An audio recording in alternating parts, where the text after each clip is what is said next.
Greetings and welcome to this segment on mental well-being with Dr. Charmain Jackman. The My Members Wellness Employee Resource Group appreciates your commitment in being part of this conversation by listening to the podcast as well as engaging in Feeling Bought application.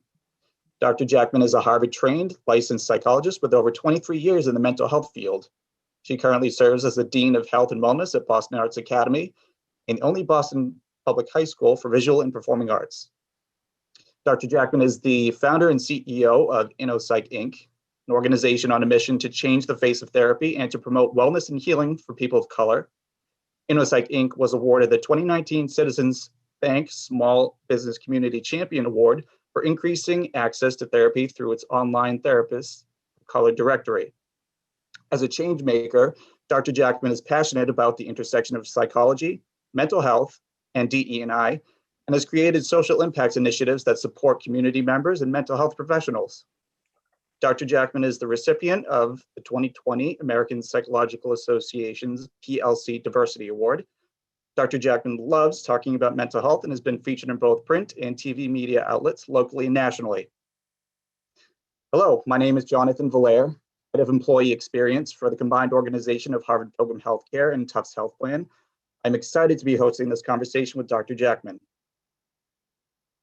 Most of us are juggling multiple priorities, sometimes with limited resources, and the workforce is more diverse than it has ever been, with a wide range of people in different ages, backgrounds, and beliefs working together. To succeed in today's work environment, says Daniel Goleman, author of Working with Emotional Intelligence, it's important to understand our emotions, control our reactions, and recognize how our emotions affect our actions and the actions of others.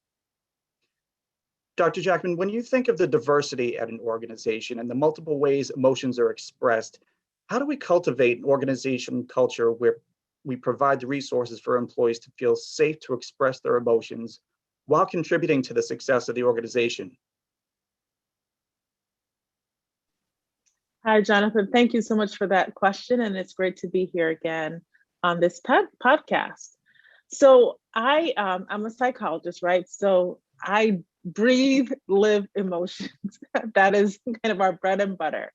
And it's so important. One of the things as we think about diversity and how we express emotions, I talk about emotional inheritance, right? How do we as children learn to express our emotions?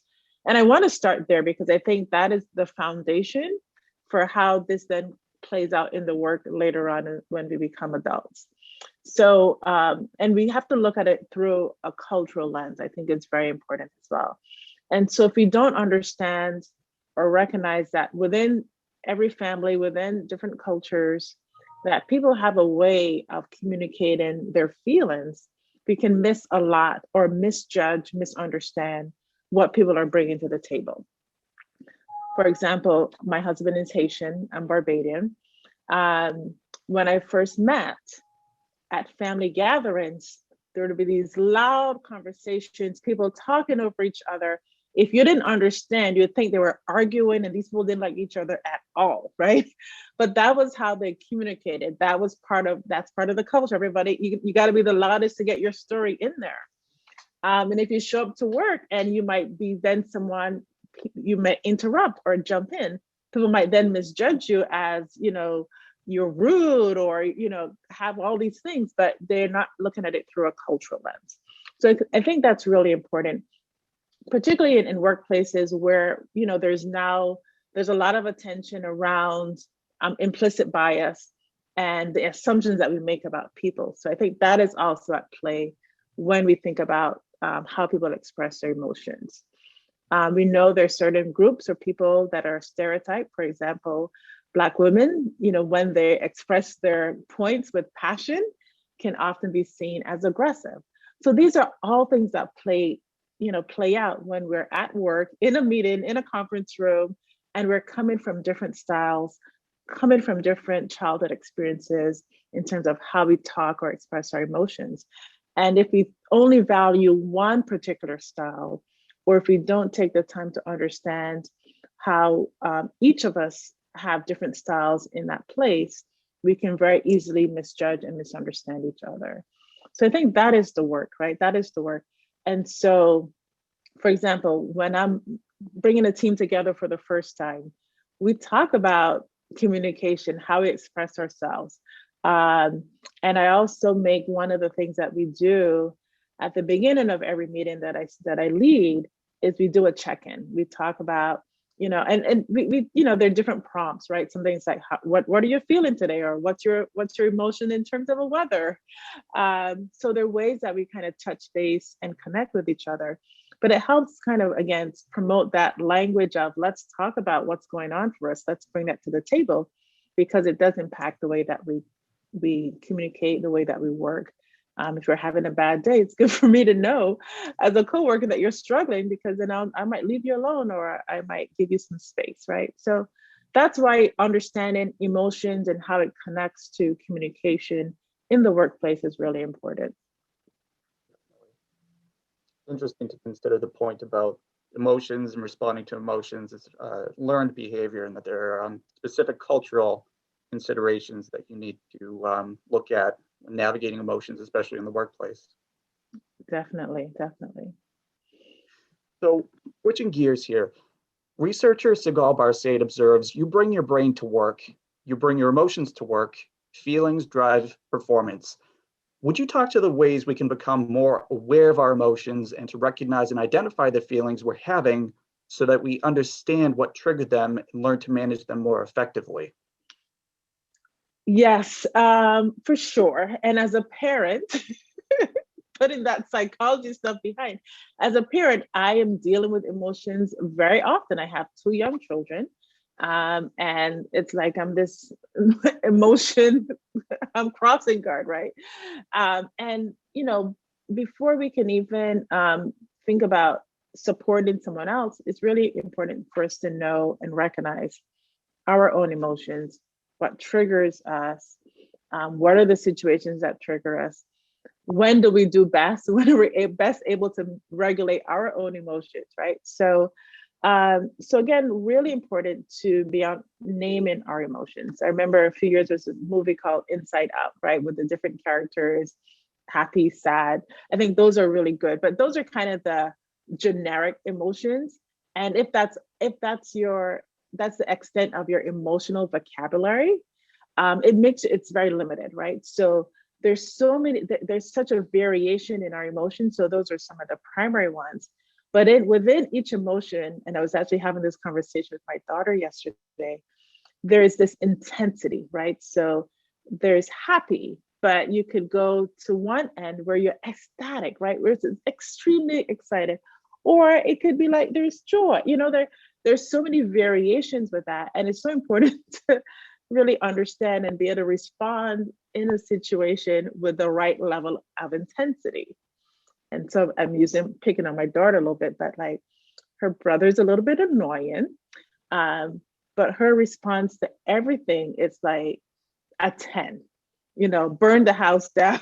It's like a 10. I'm like, yes, my daughter, it is annoying. And you don't have to respond like that to every situation. One, you know what he's up to, right? So how do you start to take that in and not let someone else's behavior then trigger and dysregulate you, right? So that's really important. So understanding your emotions, what are your triggers? So for example, I am the grumpiest when I haven't had my 8 hours of sleep, right? So I know when I'm tired, my resources, my ability to cope and manage and tolerate stress is limited. So I have to then be mindful if I'm going into a situation, what do I need to take care of myself? How do I then approach that situation, knowing that I'm not at my best? If something is going to happen at work or I'm in a meeting, I might have to do some extra hard work to manage what I'm doing, right? To regulate my emotions. That might be doing some breathing. That might be taking a sip of water before I respond to some comment that a coworker has made, right? So really understanding kind of where you're at. And again, it starts with you being able to name your emotions, know what are the things that trigger certain emotions, particularly that may not be as acceptable at the workplace. And then how do you navigate those challenging situations? As we know, our emotions, I was gonna say, our emotions aren't just about what we're feeling, right? But we communicate our emotions in many ways through our facial expressions, our body language.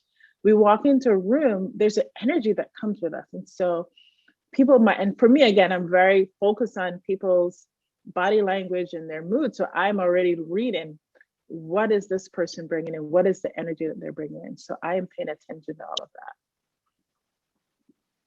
Yeah, definitely starts with you. It's like that cliche analogy of the oxygen mask on the plane. You know, you have to put on your oxygen mask and take care of yourself first. You need to understand what your emotional triggers are and make sure that you understand them before you can understand and respond to other people's emotions. Great stuff. Yeah, absolutely. Absolutely. And your body is really that that temperature, that thermometer, that sign, that signal to help you kind of connect and understand what you might be dealing with. So again, it's really important to, you know, as you develop I call it an emotional vocabulary, right? Knowing kind of what are the things that you're experiencing, what are the emotions that you're feeling, being able to name that for yourself. So when you walk into a situation, that's like information that you have, and you're going to carry that in with you and help you to navigate any challenging situations that might face. If you go in not being aware of your emotions, you can be, again, like my daughter, you're going to be pulled by other people's emotions. And you really want to be able to be grounded in where you're at, because that helps foster the communication. It helps you get your point across in the way that you want to do it. Definitely. Teaching emotional intelligence at a young age. Yes. And by the way, Inside Out is my absolute favorite Pixar movie. Speaking of teaching emotional intelligence at a young age, that movie has all the feels, literally. Yes, exactly.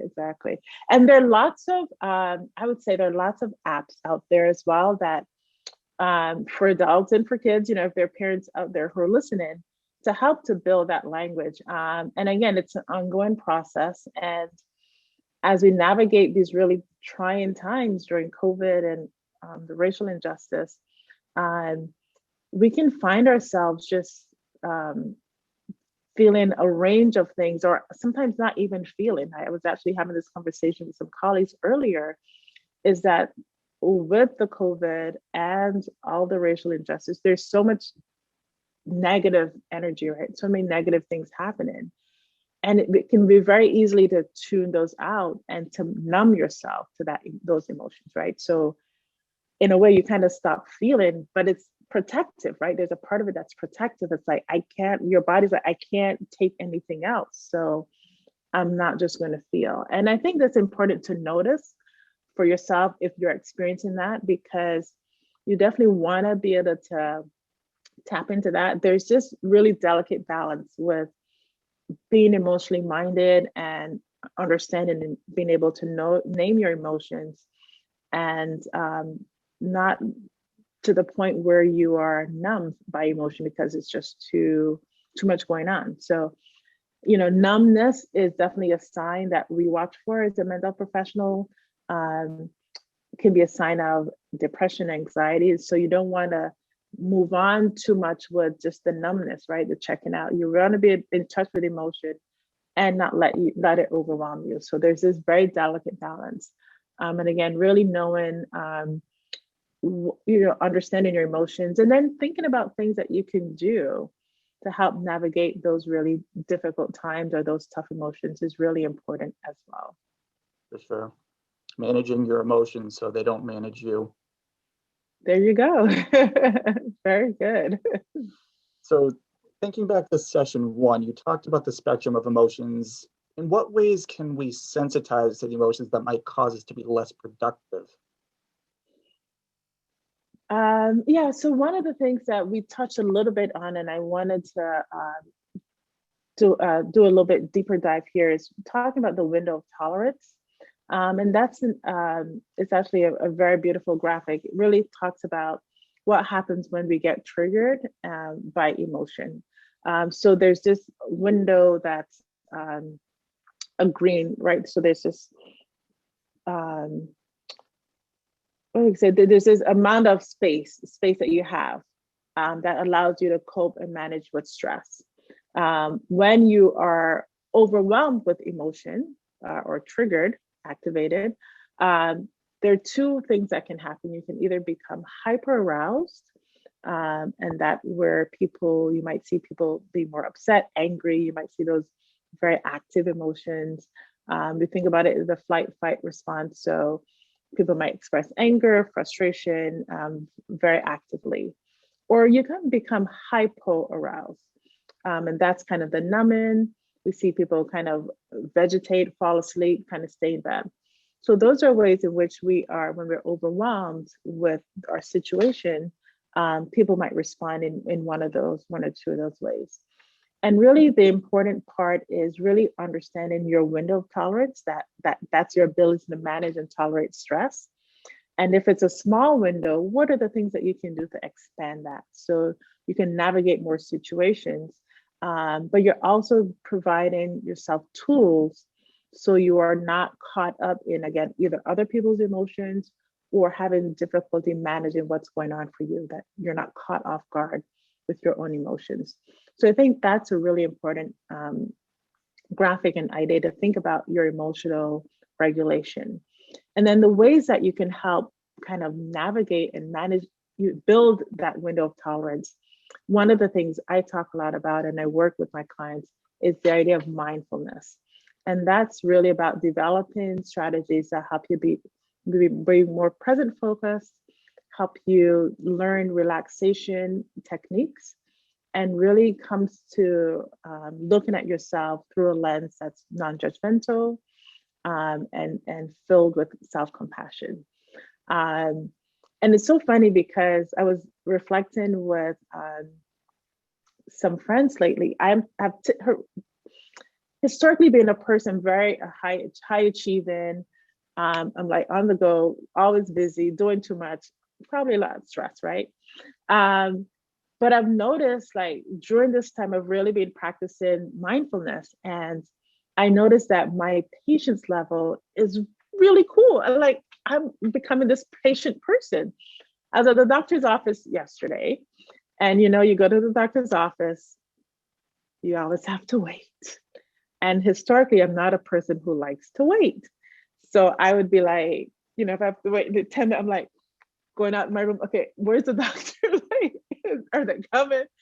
But I was there, and I just waited. I had a book and I read, and I just noticed that, I did note it's been 15 minutes and there's no doctor yet. It's been 20 minutes, but I resisted the urge to go out and kind of complain.